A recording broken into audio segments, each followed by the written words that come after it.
Hello' everyone, কি খবৰ আপোনালোকৰ? আশা কৰিছোঁ সকলোৰে ভালে। আমাৰো চাওঁতে শহুৰ দেউতা ঢুকুৱা আজি 10 দিনেই হ'ল। এয়া দহাৰ কাম চামবিলাক শেষ হ'ল আৰু এতিয়া ইমান কাম ভিজোৱা বুৰোৱা কামে শেষ নহয়। তুমি কি কৰিছা নিয়ৰ? ভালকৈ আছা?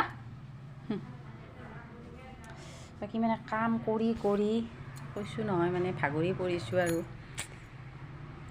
আজি 10 দিন গ'লে আৰু বাকী আছে আৰু কেইদিনমান বাকী। এতিয়াও কিন্তু কাম শেষ হোৱা চিচনা ঠিক কৰা হোৱাই নাই, আধা কৰিছোঁ আধা হোৱাই নাই। বাকী কি হ'বা?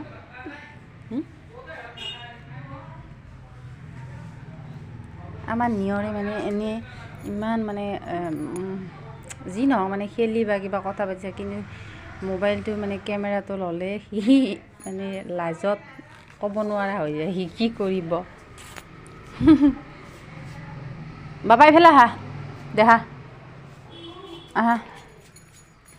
আজি নিয়াৰ বেবিওতো ভাত খোৱা নাই তুমি, কিয় এনেই ভাত নোখোৱা?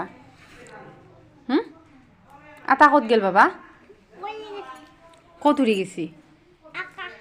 আকাশত আহিবনে আৰু আটা আমাৰ ঘৰত? নাহে আৰু নাহে। আটাক দেখা পাবানে আৰু? আৰু দেখা নাপা? আটাক দেখা নাপা আৰু? বেয়া লাগছি ন বাবা? বেয়া লাগা নাই? সি আচলতে নাজানে আটাক ক'ত গেছি, কি হৈছে, সি এটাই গম পায়, সি আটাক আকাশত গেছি, সেইটোৱে তাৰ কথা, আৰু বাকী একো সি গমেই নাপায়।